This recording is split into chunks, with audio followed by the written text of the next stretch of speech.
ఎడారిలో సెలయర్లో డిసెంబర్ 19వ తేదీ. ఇది సాక్షార్థమై మీకు సంభవించును. లూకాసు వార్త 21వ అధ్యాయం 13వ వచనం. జీవితం ఏటవాలు బాట.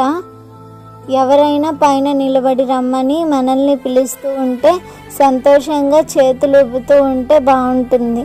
మనందరం ఎక్కిపోయే వాళ్ళమే. మనం ఒకరికొకరు సహాయం చేసుకోవాలి. కొండలు ఎక్కడం అన్నది కష్టతరమైనదే కానీ మహిమాన్వితమైనది. శిఖరాన్ని చేరాలంటే శక్తి, స్థిరమైన నడక అవసరం. ఎత్తుకు వెళ్తున్న కొద్దీ దృష్టి విశాలమవుతూ ఉంటుంది. మనలో ఎవరికైనా ఏదైనా విలువైనది కనిపిస్తే వెనక ఉన్న వాళ్ళని పిలిచి చెబుతూ ఉండాలి. నాకంటే నువ్వు ముందుకు వెళ్ళిపోతే వెనక్కి తిరిగి నన్ను పిలువు.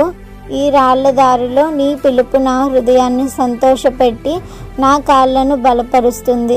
ఒకవేళ విశ్వాస నేత్రం మసకబారితే, దీపంలో నూనె అడుగంటితే, నా ఒంటరి ప్రయాణంలో నీ కేక నాకు మార్గదర్శకం అవుతుంది. కేక వేసి చెప్పు. తుఫాను సమయాల్లో దేవుడు నీతో ఉన్న విషయం. అరణ్య వృక్షాలు సమూలంగా కూలిపోతున్న వేళ నీకు తోడై ఉన్న విషయం. అవకాశాలు గర్జించి భూకంపం పర్వతాలని కదిలించిన వేళ ప్రశాంత వాతావరణంలోకి నిన్ను తీసుకుపోయిన విషయం.